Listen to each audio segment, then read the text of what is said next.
मुझे 2008 में इंजरी हुई थी 25 अगस्त को। अच्छा। मैं छत से गिर गई थी। उसके बाद मुझे 1 महीने तक तो ये नहीं पता था कि मतलब मुझे आप हैं कहाँ?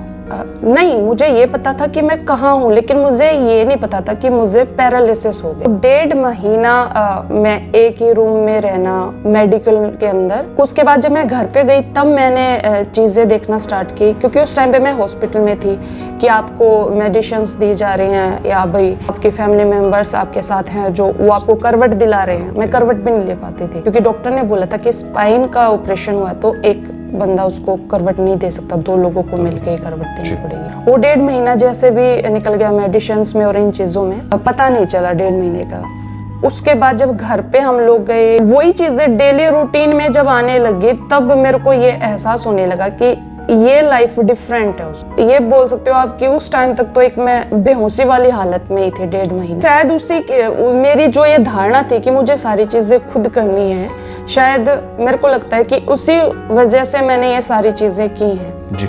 क्योंकि मेरे को घर पे जो हमारा घर था वो इस तरीके से था कि वो व्हीलचेयर एक्सेसिबल नहीं था। मुझे अगर घर के बाहर भी बालकनी में जाना है तो किसी की हेल्प लेनी पड़ती, और मैं इस बारे में सोचती थी कि ऐसा कोई मतलब वो नहीं हो सकता कि मैं खुद जा सकूं, या तो मेरी व्हीलचेयर ऐसी हो कि मैं मूव कर सकूं हर जगह, लेकिन किसी की हेल्प के बिना।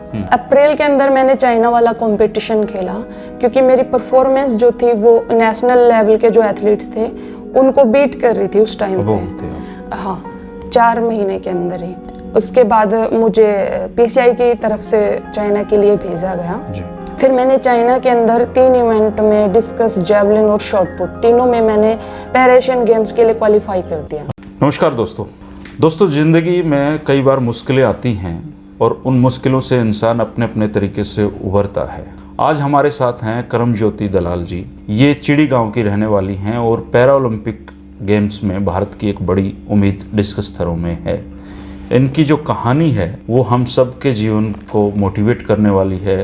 आज हम करमज्योति जी से जानेंगे कि उनकी जो ज़िंदगी है, उनकी पैरा ओलंपिक की जो तैयारियां हैं वो कैसी चल रही हैं, और ज़िंदगी में जो मुश्किलें इनके सामने आई हैं करमज्योति जी ने खुद को उनसे कैसे उभारा है। करमज्योति जी, आपका स्वागत है। नमस्कार। सबसे पहले तो मैं आपसे ये जानना चाहूँगा कि आपकी पैरा ओलंपिक की जो तैयारियाँ हैं वो कैसी चल रही हैं? देखिए, पैरा ओलंपिक की तैयारियाँ सब अपने अपने स्तर पर कर रहे हैं। हम भी कर रहे हैं। कोविड की वजह से कुछ चीज़ें हैं जो हम नहीं कर पा रहे हैं। एक तो स्विमिंग हमारी इसमें जैसे लास्ट छूट गई है। हाँ, स्विमिंग अब नहीं कर पा रहे हैं हम लोग, और स्विमिंग बहुत इम्पोर्टेंट है रिकवरी के लिए।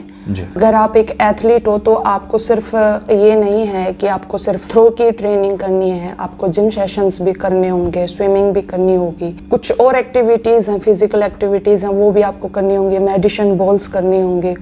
उस चीज़ के लिए आप ये कह सकते हैं कि एक जगह पर बहुत सारी चीज़ें एक साथ इकट्ठा करना, मैनेज करके चलना किसी भी चीज़ को, और ऊपर से फिर आप एक पैरा एथलीट हो तो आपके चैलेंजेस ज़्यादा हो जाते हैं। आम एथलीट। हाँ, क्योंकि इंफ्रास्ट्रक्चर मेन रोल उसमें अदा करता है जी। चाहे आप घर से स्टार्ट हो जाएं, मतलब कहीं पर भी आप जाएंगे तो अगर आप एक व्हीलचेयर बाउंड एथलीट तो आपको वो चीज़ें हर जगह ये नहीं कि आपके हिसाब से ही चीज़ें मिलेंगी। टाइम मैनेज करके चलना पड़ता है कि जहाँ पर एक एबल बॉडी एथलीट को 10 मिनट लगती हैं वहाँ हमें 20 लग सकती हैं उस जगह पर पहुँचने के लिए ही। तो सबसे पहली चीज़, हम इन चीज़ों को मतलब ज़्यादा उससे नहीं लेते, क्योंकि मैं पैरा स्पोर्ट्स में 7 साल से हूँ जी। तो मैंने ये सारी चीज़ें अपने हिसाब से देख ली हैं और सीख भी ली हैं। मैं उसी हिसाब से अपने ट्रेनिंग एरिया मतलब कोई भी सेंटर चूज करती हूँ कि वहाँ पर मैं जा सकती हूँ और उसमें टाइम बच जाए। जो टाइम बचेगा वो मैं ट्रेनिंग पर दे। हमारे इसके साथ जैसे बैडमिंटन के भी सेशंस लगते हैं। अच्छा। और उसके अलावा मैंने आपको बताया जिम सेशन अलग लगते हैं, मेडिसिन बॉल्स के सेशन अलग लगते हैं, जो थ्रो के सेशन है वो अलग से होते हैं।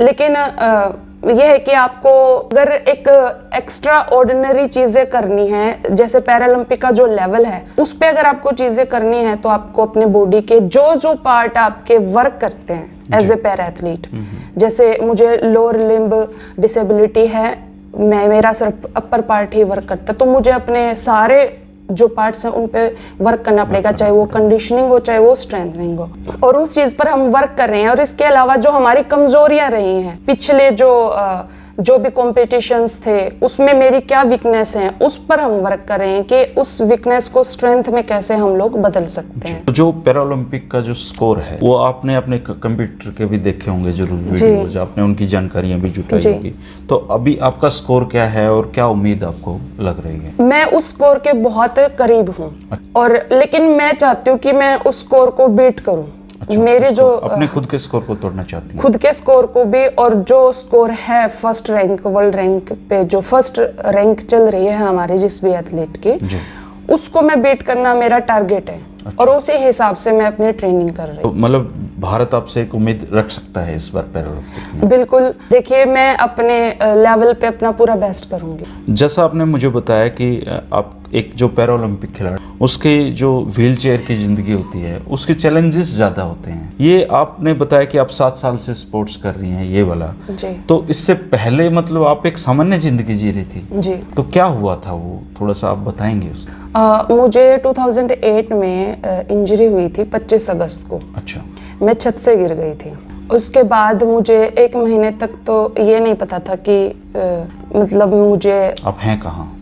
नहीं, मुझे ये पता था कि मैं कहाँ हूँ, लेकिन मुझे ये नहीं पता था कि मुझे पैरालिसिस हो गया। उस इंजरी की वजह से आपको पैरालिसिस हो गया? जी, स्पाइन इंजरी हुई थी मुझे। मेरा ऑपरेशन हुआ, उसके बाद 1 महीने के बाद जब डॉक्टर ने आके ऐसे चेक किया तो मुझे पता नहीं था कि मुझे सेंसेशन है या नहीं है। जी। उसके बाद मेरा रिएक्शन उस टाइम पर कुछ भी नहीं था कि ऐसा कुछ, क्योंकि मैंने ये चीजें देखी नहीं थी। कोई भी नहीं देखता। हाँ, स्टार्टिंग में यही होता है कि आपका रिएक्शन, आपको समझ ही नहीं आती चीजें, जिंदगी एकदम से करवट ही बदल देती है पूरी। हाँ, क्योंकि मैं थोड़ा सा फिजिकल एक्टिविटी की वजह से फील्ड पे रहना ज्यादा पसंद करती थी। आप स्पोर्ट्स करती थी ना उससे? हाँ जी। तो 1.5 महीना मैं एक ही रूम में रहना मेडिकल के अंदर। उसके बाद जब मैं घर पे गई तब मैंने चीजें देखना स्टार्ट की, क्योंकि उस टाइम पे मैं हॉस्पिटल में थी कि आपको मेडिसिन्स दी जा रही हैं या भाई आपके फैमिली मेंबर्स आपके साथ हैं जो वो आपको करवट दिला रहे हैं। मैं करवट भी नहीं ले पाती थी क्योंकि डॉक्टर ने बोला था कि स्पाइन का ऑपरेशन हुआ है तो एक बंदा उसको करवट नहीं दे सकता, 2 लोगों को मिलकर ही करवट देनी पड़ेगी। वो 1.5 महीना जैसे भी निकल गया मेडिसिन्स में और इन चीजों में, पता नहीं चला 1.5 महीने का। उसके बाद जब घर पे हम लोग गए, वही चीजें डेली रूटीन में जब आने लगी तब मेरे को ये एहसास होने लगा कि ये लाइफ डिफरेंट है। ये बोल सकते हो आप कि उस टाइम तक तो एक मैं बेहोशी वाली हालत में ही थी 1.5 महीना तो तक। आपको ये एहसास हो गया तब कि अब आपकी जिंदगी बदल चुकी है? जी, 1.5 महीने के बाद। डॉक्टर हालांकि कहते होंगे कि आप ठीक हो डॉक्टरों ने मुझे 18 महीने का टाइम दिया कि आप 18 महीने तक ठीक हो सकते हो। आपने 18 महीने इंतजार किया? 18 महीने तक जो हम लोग कर सकते थे, जो फिजियोथेरेपी होती है वो मेरी की। मैं मेडिकल आती थी अपने गांव से, मम्मी पापा लेके आते थे जी। और मेरी थेरेपी चली, लेकिन उससे कुछ इम्प्रूवमेंट नहीं हुआ। कुछ और भी जैसे जहाँ पर जिसने जो चीज़ें बताई, मैं दिल्ली भी गई थी, वसंत कुंज के अंदर जो इंडियन स्पाइन सेंटर है वहाँ पर भी ऐसा कुछ उन्होंने ऐसा बताया नहीं। तो एक जो करम ज्योति थी जो डेली रूटीन में अपना स्पोर्ट्स करती थी, आप कबड्डी खेलते थे? कबड्डी खेलती थी और मेरी एक आदत थी कि मेरे को अपना कोई भी काम किसी से करवाना पसंद नहीं। सेल्फ इंडिपेंडेंट थे आप? हाँ, चाहे मैं बुखार में भी होती थी, मुझे चाहे फीवर होता था, कोई भी प्रॉब्लम होती थी, मैं कोशिश करती थी कि मुझे कोई चीज़ किसी और से ना लेनी पड़े, क्योंकि मैंने बचपन से ही पापा जी को, मम्मी जी को ये सब करते हुए देखा था कि चाहे वो फीवर में होते थे, कैसे भी होते थे, वो अपने काम खुद ही करते थे। मेरे लिए चैलेंज ये था कि मुझे दूसरों से चीजें लेनी पड़ रही हैं उस टाइम पे। इस जो करम ज्योति ने खुद को इस तरह समझाते हुए फिर दोबारा से उठने का जो आपका फैसला था कि मैं कुछ करूं, ये कैसे लिया आपने? ये शायद मेरी जो ये धारणा थी कि मुझे सारी चीजें खुद करनी है, शायद मेरे को लगता है कि उसी वजह से मैंने ये सारी चीजें की हैं जी। क्योंकि मेरे को घर पे जो हमारा घर था वो इस तरीके से था कि वो व्हीलचेयर एक्सेसिबल नहीं था। मुझे अगर घर के बाहर भी बालकनी में जाना है तो किसी की हेल्प लेनी पड़ती, और मैं इस बारे में सोचती थी कि ऐसा कोई मतलब वो नहीं हो सकता कि मैं खुद जा सकूं, या तो मेरी व्हीलचेयर ऐसी हो कि मैं मूव कर सकूं हर जगह, लेकिन किसी की हेल्प के बिना। उसके बाद क्या हुआ कि मेरे भैया ने ये सारी चीजें देखी कि 6 महीने हाँ बीत जरूरतें गए, क्या-क्या हाँ हैं? क्या क्या ज़रूरतें हैं कि, और उसको लग रहा था कि ये फ्रस्ट्रेट हो रही है इन चीज़ों से, इसको अच्छा नहीं लगता किसी से चीज़ें बार बार मांगना। की वजह से क्या हो गया था कि मैं एक बार तो ऐसा हो गया था कि मैं पानी भी नहीं पीती थी कई बार, कि मुझे मांगना पड़ेगा। फिर धीरे धीरे भैया ने 2010 में एक घर गांव में ऐसा घर बनाया जो व्हीलचेयर एक्सेसिबल था, मूव कर सकें। हाँ व्हीलचेयर एक्सेसिबल था। उसके बाद मैंने अपनी चीजें खुद वहां पर करना स्टार्ट हो गए, तब मैं खुश रहने लगी थी, कॉन्फिडेंस लौटा। हाँ खुश रहने लगी थी कि अब मैं अपनी सारी चीजें कर सकती हूँ, दूसरों की भी हेल्प कर सकती हूँ। फिर उसके बाद मुझे 2013 में पता चला कि पैरा स्पोर्ट्स होता है। उस बीच मैंने स्टडी की, गांव के बच्चे थे उनको मैं पढ़ाती थी कि जो लोग ट्यूशन फीस अफोर्ड नहीं कर पाते थे उन लोगों को मैं पढ़ाती थी। आपने पढ़ाना शुरू किया? जी। वहाँ से पढ़ाई में भी अच्छे थे? हाँ, मैं ये नहीं बोलूंगी कि भाई मैं एवरेज स्टूडेंट थी, लेकिन बच्चों को पढ़ा लेते थे। हाँ जी।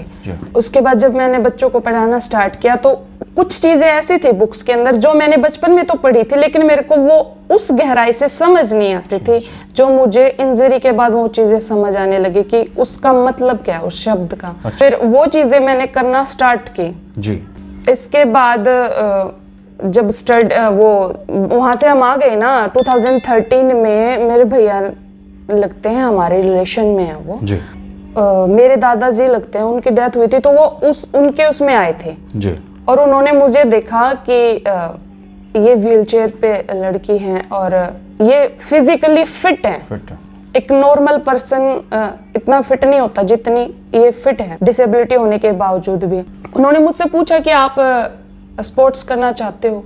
मैंने उनको बताया हाँ मेरा इंटरेस्ट है, मैं पहले ऐसे कबड्डी प्लेयर रही हूँ और मैं कई बार जैसे कबड्डी के इवेंट देखती थी तो मेरे को ये लगता था कि ये रेडर यहाँ पर क्यों पकड़ा जा रहा है। हाँ, तो मैं उन चीजों को देखती रहती थी।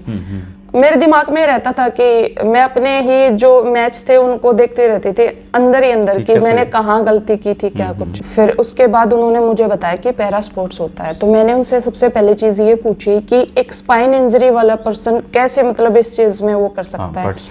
हाँ, क्योंकि हमारे चैलेंजेस सिर्फ ये नहीं है कि इंफ्रास्ट्रक्चर, हमारा ब्लैडर और बाउल पे कंट्रोल भी नहीं होता, तो हम लोग कैसे मैनेज करेंगे। मैंने उनसे ये पूछा तो उन्होंने बोला कि मेरी खुद की इंजरी जो वो स्पाइन इंजरी है। अच्छा। फिर मेरे को कॉन्फिडेंस मिला कि अगर ये कर सकते हैं तो मैं भी कर सकती हूँ।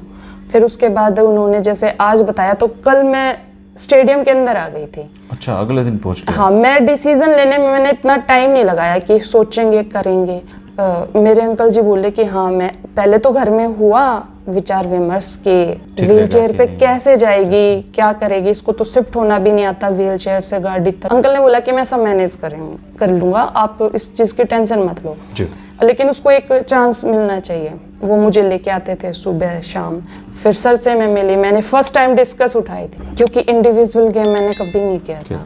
टीम इवेंट में थी? हाँ, टीम इवेंट में थी। उसके बाद मैंने डिस्कस फेंका, सर ने बोला कि ये अच्छा कर सकती है, लगता है हमें पोटेंशियल है इसके अंदर, क्योंकि फिजिकली तो आप पहले भी फिट थे। हाँ, तो उन्होंने बोला कि कल बताया और आज ये आ गई, तो इससे तो ये लगता है कि इसके अंदर करने की लगन है और हम करवा भी सकते हैं, क्योंकि उस बच्चे को हम करवा सकते हैं जो करना चाहता है, उसको तो नहीं करवा सकते जो चाहता नहीं और आप उसको जबरदस्ती फोर्स। धीरे धीरे सुबह आते थे, शाम को आते थे। कौन से साल की बात हो रही है? 2014 अप्रैल के अंदर मैंने चाइना वाला कंपटीशन खेला, क्योंकि मेरी परफॉर्मेंस जो थी वो नेशनल लेवल के जो एथलीट्स थे उनको बीट कर रही थी उस टाइम पे। हाँ, 4 महीने के अंदर ही। उसके बाद मुझे पीसीआई की तरफ से चाइना के लिए भेजा गया जी।